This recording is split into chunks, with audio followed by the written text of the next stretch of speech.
Welcome to the Thinklings podcast, a conversation where good thoughts help renew the mind with the Word of God. I'm Charlie Carter, and I'm here with Tim Little and Andy Stearns. Let's jump into the conversation. Welcome to the Thinklings podcast, March 15th. Is that Yes, the day? today's- Beware the Ides of March.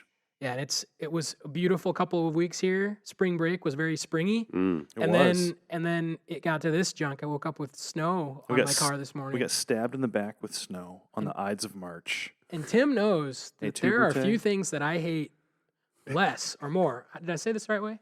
There's few things that I hate more than scraping snow off of my car. You really do. Like I'm when it snows, a curmudgeon. you become like this I'm a salty snowmudgeon. fellow. You really are a snowmudgeon. I like all the seasons. I just want to sit in my house and read books and eat pie and never have to deal with the outside world. But wouldn't snow like induce that? What would Tolkien think of that statement? There actually is some quotes on like loving snow and why adults don't like snow and why kids do. Yeah, we don't have to get into that. Yeah, they From love Lewis. Lewis has some quotes on that. He But- does. it. Something that might order some proper sentiments. Oh, Get out that's of good. it. Oh, I don't need this in my life right now, Tim. So all that to say, happy Tuesday. We're recording this on Monday night. So what we want to do is we just want to cap. We just finished another guest speaker. We had Dr. Doug Brown, for some Doug's Dispensational Theology, which it's not quite as good as Newmontology, but I like Doug's Dispensational Theology. I thought the name So if was you've been pretty good. tracking with us, we've finished 3 episodes with Dr. Doug Brown, and we have another special guest coming up later in this episode that you'll get to enjoy, and we're not going to tell you who it is. You have to listen to find it out. But before we do that, we want to take some time to answer some emails. We do get your emails. We don't always diligently respond to them during the academic year, but we do get them and we read them, and we'd like to we have 3 emails we're going to reference/read and then give an answer to. So you guys can pick where we start. So Jill Volink wrote in wondering about Bible timelines, and Stearns and I are both going to make some recommendations here. Rose Publishing has a little pamphlet. It's like $4. It's really cheap, and it's basically a really beautifully illustrated timeline. I saw lots of them in the bookstore. People put them in their Bibles. It just kind of is a quick, easy reference when you're working through a historical book and you run into some kind of king and you're like, where is this guy in the world? And that timeline can really help you just, it gives you something to put that king on, so it gives you some kind of a historical reference. So the Bible Timeline pamphlet by Rose Publishing is a helpful resource. Secondly, a lot of times a good study Bible has a timeline in it. One of my favorite study Bibles is the HCSB Study Bible. It's also been printed as a KJV Study Bible and a New King James Version Study Bible. At the beginning of each chapter, they include a timeline. So that's just something you can just flip to at the beginning of that book, and boom, there it is. Yeah. So, and just one more reference. So when Jill's asking about this, she's referring to that Dr. Brown was using that in his reference, and I also had the same thing happen where I needed that. Well, shout out to my mom. She bought it's literally like what you were just saying by Rose Publishing, Tim, but she bought the Rose Book of Bible Charts, Maps, and Timeline 10th Anniversary Edition. And I was over at her house like 6 months ago, and it is a treasure trove of these kind of things. So I actually have it now. So if you want to drop more than $4, like maybe $30, it's great. It's got the genealogy of Jesus, a map of like the various places in the Bible, but there's a number of timelines, a number of illustrations, talks about Christianity, cults, and religions, different denominations, compares Islam and Christianity. There's overviews of the books of the Bible, how we got the Bible. There's just a whole bunch of really helpful resources, and I've used it, and I really like that too. So if you want to drop a lot of money, a lot more, I would say, then that's another good option. Okay, what is the next email? Is it Jared Laux? Hey guys, looking for a piece of advice. Do you know of any good kids' studies through the book of Revelation? We're almost done with John, and my 7-year-old wants to go through Revelation. Thanks in advance, the coffee brewmaster himself, Jared Laux. Do you know of any good studies through the book of Revelation? No, I don't. I don't think there's anything really for a kids. 7-year-old. For kids, Yeah, there are some Bible studies. MacArthur has a Bible study. That could be really good. You could even maybe use MacArthur's Bible Study as something to build off of, and then you could kind of tailor it for your child. So, but that's the best recommendation that I have. I know we'd referenced a while back. I'm not sure what program, but they were talking about the kingdom, and obviously that comes with a lot of baggage sometimes. And so, yeah, we'll get back to you if we find anything on that one, Jared. Last email here, which is not super serious, but it is from Greg Gosnell, and he said, well, it's not a question, it's a suggestion about making Thinklings t-shirts. And Greg, you read our minds. We want to let all of our listeners know that there will be t-shirts on the way. And here's what they're going to say. It's going to say, obviously I'll have a Thinklings logo, but it's going to say, Do we really want to commit to this yet? Well, okay, I'll say what I Charlie want to do. this is Charlie's idea. Maybe if you have a it's better still got to go to idea. committee. I want to say, I want the t-shirt to say, I am a 10 on the Thinklings goodness scale. But maybe that's not what we would do.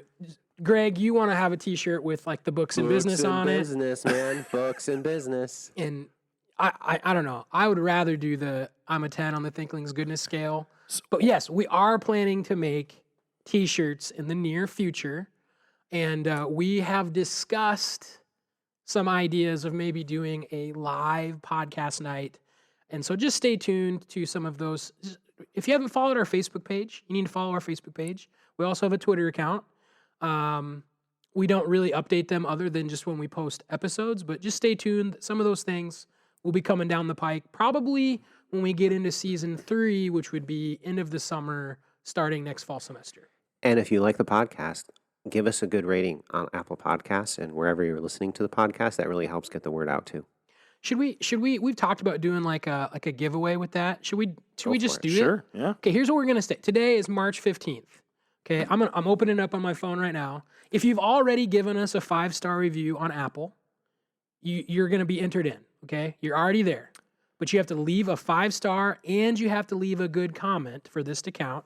But we'll go to the end of March. If you leave a 5-star review, like you rate us 5 stars, and then you have a comment about how great the podcast is, all of those people on Apple that have done that at the end of March, we'll put all of those names into a hat, draw them out. 3. I'm getting maybe 4 or 5. 3. Tim he's the manager. We'll give away 3 mugs and we'll send you mugs. We'll draw out some names, but you have to rate us 5 stars on Apple and leave a comment. I'm not sure what Spotify or Google, if they have things like that too. I'll look into that. So if you're in one of those other platforms, I'll try to find it, but mainly this is for Apple. So that being said, we're looking forward to you will enjoy the next couple episodes with this next guest. We loved it. You will too. Yeah. He's a good guy and a lot of great content. So thanks for listening.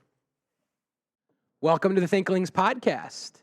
We're excited to be here in the middle of another blizzard. We keep recording during those, don't we? Yeah, but We do. It's warmer this time. The closest I've come to a very grave accident on the way to school this morning. So, yeah. So we have another special guest here that we'll reveal in a few short moments. But before we do that, we have some Thinklings business to tend to. Books and business. Books and business. Okay, I'll go first. So I'm still working through The Making of an Atheist, How Immorality Leads to Unbelief. And I'm not ready to give it a goodness scale rating yet, but I'm about halfway through, and it's really good. I think what I'm going to do is withhold most of my comments, and we'll make it a whole episode sometime. But what he does is he looks at the reasons atheists say they don't believe, and he's doing a really good job of showing that on their own standards, they can't actually be consistent. And so then he's bringing up the issue of, well, wonder why that is. And he's got some interesting studies. So I'll just leave it at that. It's going to be a quick one today, but I'm still working through that. It's been really good. So no goodness scale? Not yet. I'm almost done with it. Once I'm done, I'm going to give it a good. Can you give a forecast? It's going to be over 5 easy. Okay. I would say up in if you're in apologetics for sure, I think you should be in the 8, 9, or 10. If you're not into apologetics, I think it's strong 7. I think at this point. Sounds good. You sent us some quotes on Yeah. the chat line, and that it looked really, really good. Very interesting. Yeah. I probably pick up He a does. copy. He takes I don't want to give it away because a lot of what he says, I want to give it good context. So it's really good, though. I mean, if you can get a hold of it, go for it. I have Baptist Distinctives by Kevin Bauder here, This is a book that was really helpful for me as I thought through especially church polity, the relationship between congregational rule and pastoral authority. That area specifically is worth the price of the book, and something that you might want to even refer back to on several occasions. He kind of explains how the pastor leads. The pastor leads by through the Word, through the proclamation of the Word and the teaching of the Word of God, and the pastor leads by his example. And so that was something, at least at that time when I was reading through it, that I hadn't quite pieced it all together. I'm sure I had been taught it several times, but it really helped solidify for me the balance. I don't know if balance is the right word, but the relationship between a congregational rule and then a pastor's authority. So I really recommend this book. I'm horrendous. I haven't read the whole thing. I read through the Baptist Distinctive section. There's like 2 parts to it, and so I made it through the first part, but didn't get through the second part yet. Best laid plans. But I'm still going to give it a 9 on the Thinklings Goodness Sale. This is really something, if you're a Baptist, that you should really read. And if you're not a Baptist, well, you should read it anyway and think about that. Dr. Rathman and I use that in Baptist history. So I really like that book. Yeah, it's a textbook here at Faith, and so students, it'll be hard for you to get through your undergraduate degree at Faith without getting a copy. Okay, I have the most boring book I've brought to Books and Business since we've started this podcast. It is Your Guide to Writing Quality Research Papers for Students of Religion and Theology. Her name is really interesting. Nancy Jean, I don't know if it's Weimeister or V-Meister. I like to think it's V-Meister. But yeah, it's a book about writing papers and doing quality research. And there's a section in here that talked about reading, and we've talked about that a lot on the podcast before. And so these were her suggestions for quality reading. And I thought they were interesting and helpful. Read in an appropriate place is number 1. Get a book nook. Get a book nook. Oh, your book nook is I have so too. awesome. So check, I've done that. Read when you are most apt to be awake and alert, and I do not do that one. Most of my work is late at night, so 1 for 2. I think it's helpful to have a book by the bedside. Yeah, You just grab something as your wife is getting ready for bed, or anyway. well, it's nice too having I have the Kindle app on my phone, and so I can pull open a book anywhere I go. I don't So like looking You at a said that in screen. front of Dr. Little. You can't talk about that. That's It the, is what the it app is. that must not be named. it has to happen. Horrendous. Yes. The app that shall not be named. Yikes. Number 3 is alternate periods of study with moments of relaxation and physical exercise, which I got the relaxation one down. I don't alternate with physical exercise. Walk to the refrigerator. There we go. Yes. That's your exercise. That is my exercise. For you, wiping your snow or the snow off your car. Yes. So I could do better with that one. Take notes of what you read. And this is actually the one that I thought was really... So I didn't do this for a great portion of my undergrad. And then when I got into seminary, I realized, I really should be writing what I'm thinking while I'm doing this to track. And that changes everything. And so that's probably, I think, the best tip she has is to take notes. And she had some tips on that. And then number 5 is do not wait until you feel like reading or studying. Make yourself a schedule and stick to it, which I do think that's pretty helpful. And Stearns, you kind of do that, don't you? I do. I try to. Actually, this whole thing you're saying, you're not really excited about the book, but you just found something really useful in the book you were required to read, even though you didn't want to. So I think that's actually a good lesson. Yeah, it is. And also, this is a great segue into our guest, because the reason I'm reading this book is because I have just started my D-Min. And last night, we're at this conference, and our special guest said that he started his D-Min in, correct me if I'm wrong, 1987? That's correct. That's correct. So tell us, who are you, special guest? Introduce yourself. Oh, my name's Kevin. Kevin. And why don't we fill that one out a little bit? So where are you from, Kevin? Born in Michigan. Moved to Iowa as a teenager. Went to college in Iowa. Spent my young manhood in Colorado. Went to Texas for further study. Presently in Minnesota. There's an old Johnny Cash song, "I've Been Everywhere, Man." Yes, sir. That's kind of my personal testimony. Well, good. I didn't know you started out in Michigan. I think you're journey from Iowa then to all over. Yeah, I grew up in the Saginaw area. All right. Huh. Yeah, Interesting. Beautiful Tri-Cities. up there. Yeah. So you came to school here at Faith, right? I was a student at Faith from 1973 to 1979. And what were your big takeaways from that? Biggest segment? takeaway was a wife. I knew, Amen. I knew he was going to say that. Who's your wife? Debbie, Debbie. the And, former Debbie Wright from Milo, Iowa. And she knew what she was getting herself into. No. Does any woman know what she's getting herself into? I married the Iowa farmer's daughter. I think that's the problem that I have persisting is they do know what they're getting themselves into. Thanks for being here, Dr. Bauder. We've looked forward to this, and we'll say we are recording this during the Refresh Conference. We've stolen away for a little moment. And Dr. Bauder, you spoke last night from 2 Corinthians 4, and I was greatly encouraged by that. Thank you. And why did you? Were you asked to speak from that text, or were you drawn there? No, I was only given the general theme of the conference and told that the real purpose of the conference is to be an encouragement.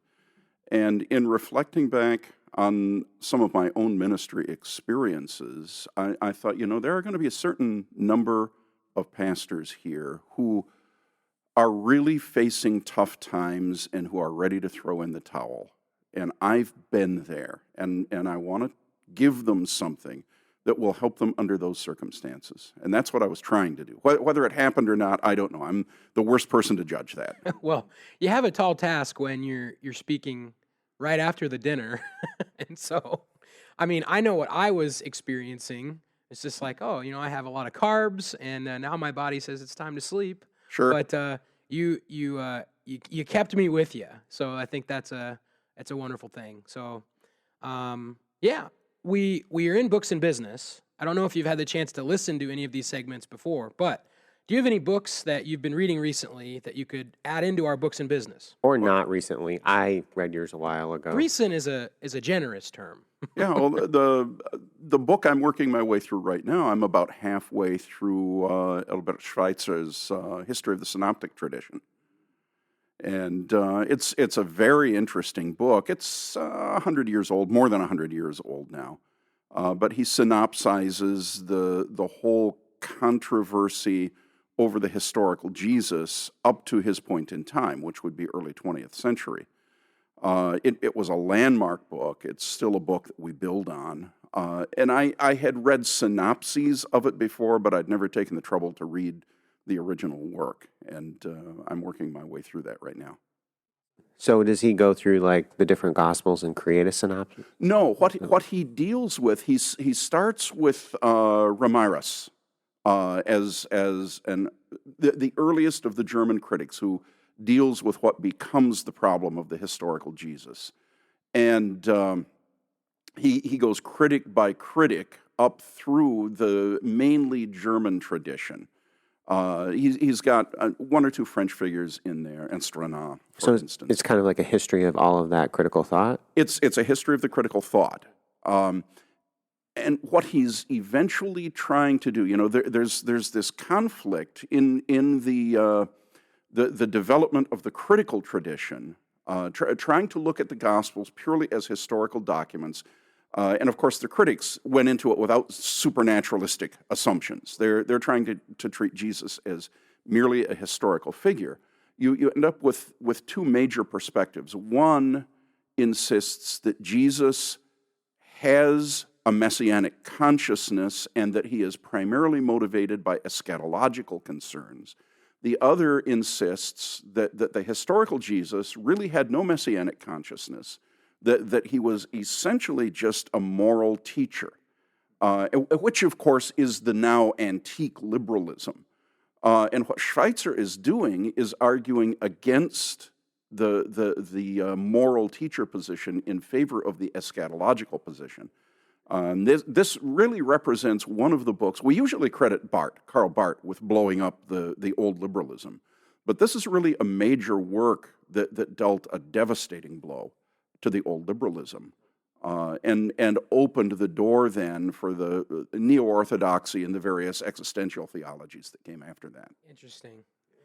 So you say you're working through it, so you're not finished with it yet. I'm about halfway through right now. So you don't have to, but we like to do something with books here. We like to put them on our arbitrary goodness scale. And so at any level to be on the scale, we're saying this book is good, it's worth your time, to varying levels. So if you just, without any other background, you say, where would I throw that on a Thinkling's goodness scale? And if you Well, tell me what your scale is. 1 to 10. 1 to 10. Yeah. 10 being you're going to own it and read it multiple times, and a 1 being, yeah, okay, it was but good. some things don't get on the scale because we like that's not a good book or whatever. No, well, in this case, if I were deeply into Jesus studies, Yeah. if I were a Darrell Bach, for instance, this is a book with which I would be forced to grapple, and I Yes. would read it multiple times. In my case, because that's not a particular area of research and interest, this is probably the only time I'm going to read it. In terms of agreeing with Schweitzer is Liberal. He's anti-supernatural. He was a brilliant man. Give him full credit for that. But he was not what I would consider to be a devout man in the sense of a believing Christian. So if you're looking for orthodoxy, it comes out somewhere close to 0 on the scale. On the other hand, if you're looking for a cogent discussion of how that whole discussion developed over more than a century Yeah. prior to Schweitzer, I give it a 10. Yeah, I mean, that's it's the really one. a stupendous work. Yeah. Well, that's a good assessment. So It's really neat to see you reading even books outside of your discipline. I mean, your discipline's theology, and this is really a New Testament history of interpretation kind of a book. Well, I deal with this topic when I teach Christology. I think you have okay. to. C.S. Lewis That sets makes up the sense. classic trilemma. Jesus is either a legend, he's either a liar or a lunatic, or he's the Lord. But in fact, the critical studies, and Mormons are big on this today, and Muslims are big on this today, they're going to add the category of legend. So you've got to deal with that issue. Is the Christ of faith just a legend? And Schweitzer is one of the main foci for that conversation. You've got to deal with him. So I deal with that topic. Of course, it's a big topic for New Testament introduction. And in our institution, that's taught by Dr. John Pratt, and John deals with it at extensive length. But in my case, not all of our students take NTI. So I try to deal with it in short form in Christology as well, and to explain, if we try to do a Christology purely from beneath, we might end up with this, but in fact, we're also doing a Christology from above. We start out affirming a supernatural Christology. Did he even say where he's teaching right now? I don't believe so. So yeah. Oh, where yeah. are you? I'm a prof at Central Baptist Theological Seminary. Was for about 8 years the president of Central Baptist Theological Seminary. Now I'm just a cog in the wheel. I get to go to my classes, get to teach my classes. And stay out of meetings. And, well, not all of them, not as many as I'd like, but I don't have to go to the really important ones, and it's my pleasure to be the last person really to know what's going on in the institution. Amen. You are The blessed. most coveted of all positions. So that actually leads me. So we're going to get into some questions. If you're listening to this, we're going to have a bunch of questions we're going to walk through that'll have some fun discussion. But as you mentioned Central, that is one thing I wanted to mention before we get into the heart of this, is that you were a professor for both Andy and Tim. Correct. Yeah. So And I'm not even embarrassed by that. amen. Well, I want to hear, because I just Oh, want to no. hear Oh, about no. this. I want to hear, like, We were This like is the not in the worst show students. notes. can you remember your first impressions of these guys? Can you remember any goofy quirks or stories? Like, I want to hear from the professor's viewpoint about because I've seen it from the other side. I've had them as professors, but I'm so curious. You from see, your now perspective. what you're asking is like asking a pastor to tell the secrets that he's heard in counseling. And we just don't do that. What a wise man. Well, as a pastor, we don't do that. But on the Thinklings podcast, we might just crack the door just a bit.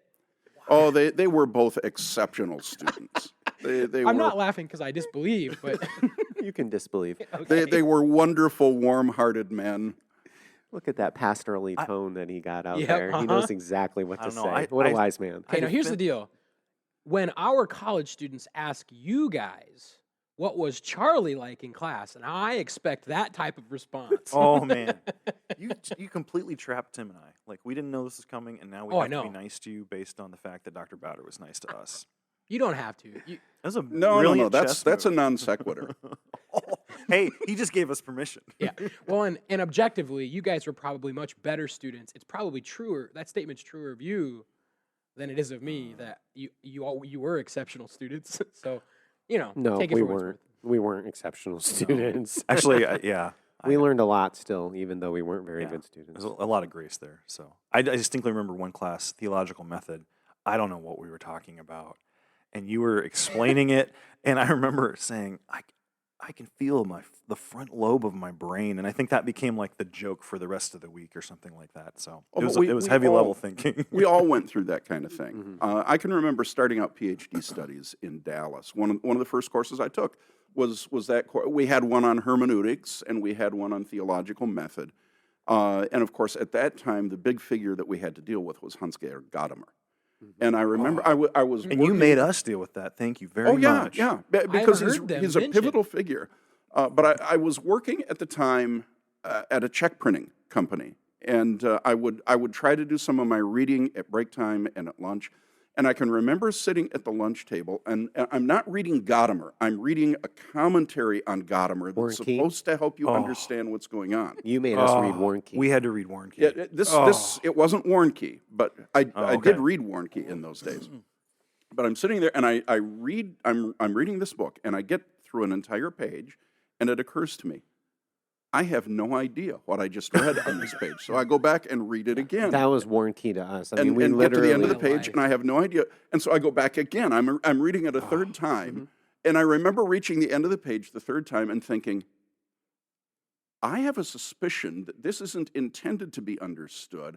I think this author is playing an elaborate joke on the entire academy.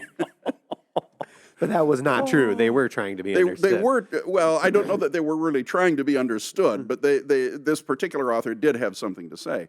In the long run, I got it. But Well, long run, I think we got Warnke too after diagramming out the sentences and marking the that. subjects and the verbs and talking about it amongst ourselves. We were literally doing like sort of a sentence outlining. But I do remember actually in that class, what was really helpful is I think I was lamenting like, how is this going to, like, what's going wrong with me or whatever? And you said, you got to realize you're on the steep end of the learning curve. And you helped me to see that at the beginning, you're building this thing from the ground up and it's going to be hard. But then eventually you start to catch up. And so that was actually really encouraging. yeah, and that's how it is with every discipline, isn't it? Yep. When Yeah. when Yeah, you it really start is. out and there's so much to learn, it's like you're being thrown into the water and you don't know what to grab for. So you just you try to be patient with yourself. You keep reading, and eventually things start to come together. Right. So, student, there you go. All right. So, if you feel like I don't understand what this is talking about, hey, we've all been there. You just keep plugging away, read it again, talk to a professor, talk to your friend, discuss it with somebody, and have fun learning. And don't just read it again. Go read something else. Yeah. Read something related. Oh, yeah. Yeah.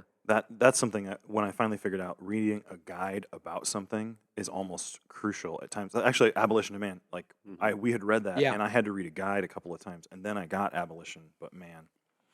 Well, that actually, there was something we just mentioned, reading something multiple times. I think you mentioned in a recent episode that it was Dr. Bauder had said to you, referring to Saving the Appearances by Owen Barfield, that it doesn't really get good until you've read it 3 or 4 times. For about the something third, to that yeah, extent. I think you said, well, Barfield doesn't really get very profitable or understandable until about the third time. And I Yeah. remember just melting, thinking, I got to read this 3 times. And yeah, so But my it's good question, advice. I've delved into Barfield, I think, decently extensively, and I'm just curious. I want to talk about Saving the Appearances just for a moment. What would you say is your big takeaway from that book? Oh, you're asking me to reach back. It's been 25, 30 years since I read Saving the Appearances. Good. We have a lot of other questions. Let's go to some of them. But the big takeaway is that what you see is not what you get. Yeah. That apparent reality isn't reality. And if you recall, he starts out using the illustration, the metaphor of the rainbow. You look at the rainbow and you think you're seeing something, but the closer to it you get and the more you actually examine the reality, the less it's like a rainbow. Yeah. And he's not saying that all of our perception works in exactly that same way. What he's saying is that what we perceive, that the appearances aren't the realities. Yeah. Yeah, and just to put this in a little bit of a context for you, if you're listening, like, who is Owen Barfield? This would have been a younger contemporary in the Inklings with C.S. Lewis, and I will say Tolkien, and I learned to Very say good. Tolkien from Dr. Bauder about 4 or 5 years ago. I heard him say that. I was like, why doesn't he say Tolkien? And so maybe you can explain that if you want. But that's who Owen Barfield is he's a younger contemporary in the Inklings. And another question about Not just a younger contemporary. Barfield, more than any other single individual, was responsible for Lewis coming to Christianity. Yeah. Oh. Yes. Very influential. And have you read any of Barfield's fiction? No, I don't think I have. Oh, okay. So he has that book, Night Operation. He does what Lewis does with the Space Trilogy and the Abolition.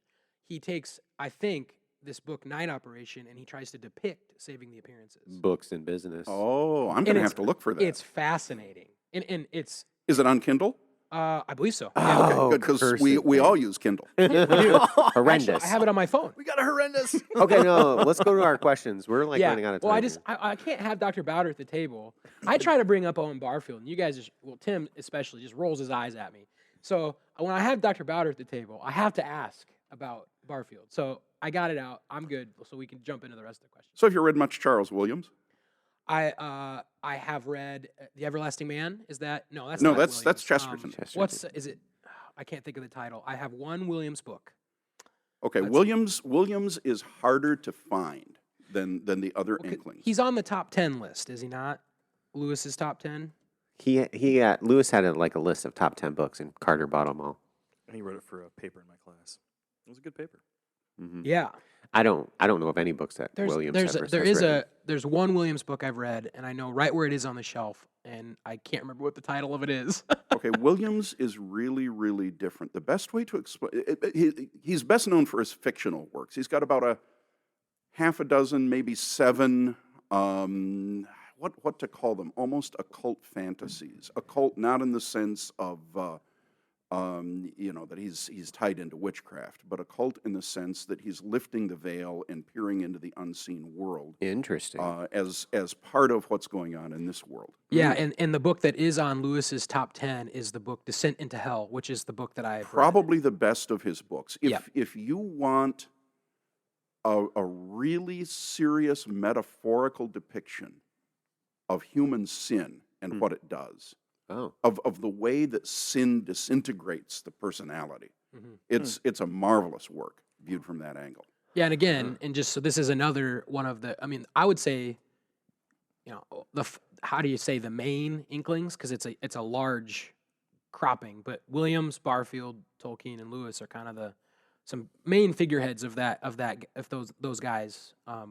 So if you've heard of talking about Inklings, and it's what our podcast is named after, in a sense, like these are those guys that they all hung out and talked about books and writing, and so Williams was a big part of that. He came late to the table. Early on, Lewis's closest friendship was with Tolkien, and I pronounce it that way because I believe it's the way he pronounced it. Yeah. Later on, Williams comes to the table, and Williams sort of edges out Tolkien as Lewis's closest friend. But then Williams dies early. In fact, one of Lewis's works is a collection of essays in honor of Charles Williams, I believe published after his death.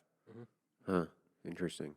Man, I just want to keep asking Thinklings, Inklings questions, but we'll move on.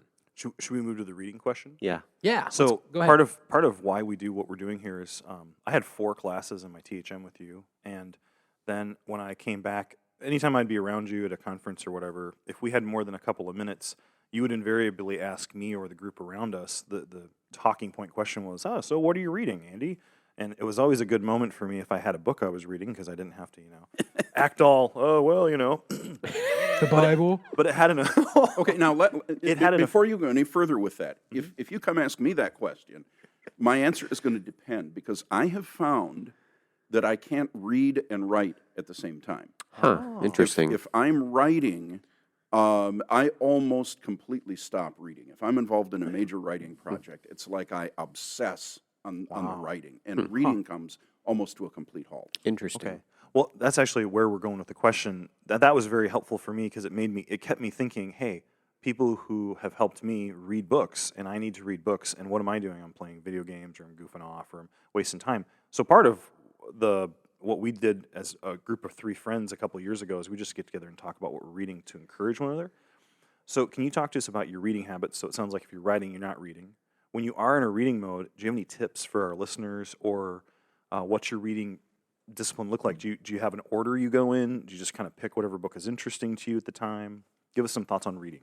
Actually, there's the workshop that I'm doing later this afternoon. I'm going to be talking about this exact topic. Oh, beautiful. But the first thing I do, I keep a log of my reading, at least the book reading that I do. I've never kept a log of all the articles that I read. That would just be overwhelming. But the books that I read, I try to keep a log so that I know what I've completed. And I aim to read in rotation. This goes, Tim, to your earlier comment about reading outside my discipline. I aim to read outside my discipline. Right. I have several categories. Obviously, theology is one of those categories. Biblical studies is one of the categories. Philosophy is one of the categories. Devotion is one of the categories. I've got 3 or 4 more categories. And what I try to do, I try to pay attention. That on a regular basis, I am rotating each of those categories through my reading, so that I keep variety in my reading. Belletristic literature is one of those categories. Patristic? Belletristic. Oh, belletristic. What's that? Belletra is think fiction, but don't think like murder mysteries or westerns. Okay. Although I enjoy murder mysteries and westerns too. That you talk about guilty pleasures. That's those are 2 of my guilty pleasures. Hey, we were going to ask you what your guilty pleasures were. Yeah, well, those are among them. But belletristic literature would be great literature, art literature. I try to read through the Western not just even the Western canon. But even some of the Eastern canon when it comes to literature. Is this like the great books? It would be like the great books of literature, yeah. Okay. So that's the backbone of my reading program. Yeah. In terms of pace, I try to read no fewer than a volume a week. And I try to, of course, you can read longer or shorter books. Right. And I try to balance that so that I come out with an average page length of at least 250 pages. Okay. Now, last year I was able to read over 100 volumes in the course of the year. But leaving aside murder mysteries and westerns, whenever those happen to sneak in, I don't count those in my reading total. But serious works. Yeah. Do you have is it like you have like 10 irons in the fire at one time, or do you try to restrict yourself just to one book you carry with you at all places, or is it a mix? As a rule, I have to be a one-book reader. Yeah. Okay. Now, obviously, I don't get to determine all of my own reading. Reading gets thrust upon me because of my job, my responsibilities. Often because somebody will come to me and hand me a book and say, "This is important. I need to know what you think of this." I resent that kind of reading, frankly, but I do it, or at least a good bit of it. Listener, Charlie was just pointing at Tim's dissertation. I didn't say he had to read it. I was just, you didn't say it. Maybe you just said it with your eyes. I don't know. No, how am I ever going to refute it if I don't read it? Exactly. He thinks I'm wrong. Oh, that's good. Oh, So that's good. we have a bunch of follow-up questions there with the reading. Andy, do you just want to keep rolling through those? Yeah. Or? Okay, so you've talked about how many books you read, how you decide what to read. If you know someone who doesn't read and they know they want to read, and I mean they're at the steep end of the learning curve we talked about. Do you have any advice for someone who's not a reader and wants to be a reader? Anything that helped you or that you've seen help other people? Okay, number one, start with what you like. And start as easy as it takes. Number two, push yourself to read. Starting with what's easy for you and starting with what you like. Reading is a skill, and you learn it by doing it. And you learn it by doing it well. Push yourself to read more, and push yourself to read faster. The most boring reading is slow reading. If you can push yourself to read more rapidly, that will help you in your reading. And actually, you should be pushing yourself to read at a pace where you feel like you're wondering whether you're actually getting what's on the page. That's probably when you're actually getting it best, and you're going to retain most of it, when you're just right on the edge there. I feel like that is maybe I need to slow down just a bit, but I like to read fast, especially some of my work now. But All right, next question. What do we have? By the way, back to that.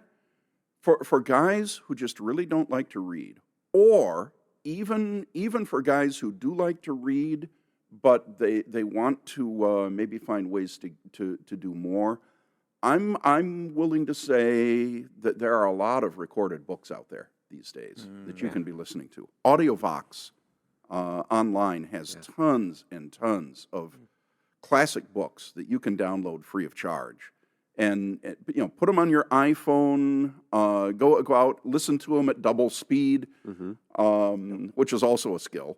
And you know what? That's in my mind. I wouldn't do that for something I had to read technically for class, something that I was going to teach. But just for general reading, mostly that works just about as well. I was talking to a pastor yesterday. I think he listened to 100 books last year, something like that. Yeah. Just working around the house on trips or whatever. He's just always listening to some book. More power to him. A friend of mine had a 1-hour commute both ways every day. He's a teacher, and he had an Audible account, and I think he'd read like something in a 3-year period, like some in the 700 book neighborhood. But he could listen, like you said, really fast. So I mean, if you can listen to a good book, why would you listen to a podcast? Horrendous. that is a valuable point. That is a valuable point. I got nothing. At a certain extent, it's more valuable for you to not listen to this podcast and go read a book. But As long as it's a maybe good book. guilty pleasure, Guilty pleasure, that's it. murder mysteries, westerns, Thinklings podcast. I don't know, maybe 3. There you go. Perfect. So, Tim, why don't you grab one of your questions there? What's your favorite production, like an article, a book, or something like that? You mean what do I really like to read if I have a chance to choose my own reading? Like your production, like something that you've written. Of all of the books that you've written, or maybe just, it could be an article as well that you've written, of all of the stuff that you have put together, what might be like your favorite? The one that you really invested in and thought you were... you know what? I've got to confess, I hate everything I've written. Really? I hate every sermon I've preached. I can't stand to listen to myself. I can't. Once I've finished the proofreading and everything else, I can't stand to read myself. But still, it's beneficial. I hear you. I hate listening to myself preach. I just but still, I mean, maybe just the best one that people have been helped by, or maybe word it that way. It depends. It depends on where people are at and what they need. The book on Baptist distinctives and New Testament church order I wrote to be of help to ordinary church people. You're using it in a class here, but it really wasn't written to be a textbook. It was written for ordinary church members who want to understand better how a New Testament church should be functioning. If you're interested in the history of fundamentalism, then the volume that I co-authored with Del Ney, One in Hope and Doctrine, it's the only version out there of that story. It's the story that has not otherwise been told of fundamentalism from the roughly 1900 to about 1950. Yeah. You know, That's good. That's I good. think they're solid enough works. Yeah. I'm going to have one coming out. In fact, it could be off the press any day now that we're doing through Central Seminary Press. That is just a little book about 100 pages on finding God's will. Oh. And again, it's written specifically with ordinary church people in mind. I wanted to produce a book that a pastor could just hand to a church member who was struggling with making a big decision. Yeah. And this book, I wanted to be able to serve as a guide. Here's how you walk through that decision-making process to try to come up with God's leading in your life. Yeah, we'll have to get that in our bookstore. That sounds really good. It's going to be in print, right? Yes. He's saying that on Kindle. I have to say, I really like your Nick of Time, the weekly essay that you write. I know other people have contributed, but primarily it's been you. I remember reading I think it was a poem on the incarnation. Is that correct? That was really good. And Misery is my favorite. The story of the deer in the meadow. Yeah. I just the first time I read that, it was a beautiful point about long Earth creation versus young Earth creation. It was really good. So when it comes to writing, how do you carve out time to write? We all have aspirations at the table to write. We all have projects. I actually tried to blog, and then I had no time, and I'd quit. He's working on a project. He's actually written and published things. What advice do you have for people who want to write? You've done quite a bit of that. You keep up a steady pace, too. How do you do that? You just have to force yourself to do it. If you want to do it, you've just got to force yourself to do it. You've got to have a venue to begin with. And to be truthful, a blog probably isn't the venue that you want to use, because a blog is so ephemeral. And Nick of Time is pretty ephemeral, too. It's just a kind of a weekly bulletin that comes out from Central Seminary. And most of those articles die within a week. They don't have any long-term stamina, although there have been times when we have compiled them. And, for example, the little book on finding God's will started out as a series of Nick of Time articles. A few years ago, Central Seminary published a volume of devotional theology, to which all of our faculty at the time contributed, but most of the essays in that book started out as Nick of Time articles as well. So, part of the thing is just continuing to go, day after day, week after week, just find time to write. Carve out a little time to write. Thank you for listening to this episode of the Thinklings podcast. We would love to hear from you. If you have any feedback, suggestions, or potential topics that you'd like us to discuss, you can contact us through our email, thinklingspodcast@gmail.com. Remember, don't let this conversation end with this podcast. Read good books, talk about them with your friends, and always continue to cultivate your mind. See you next time on the Thinklings podcast.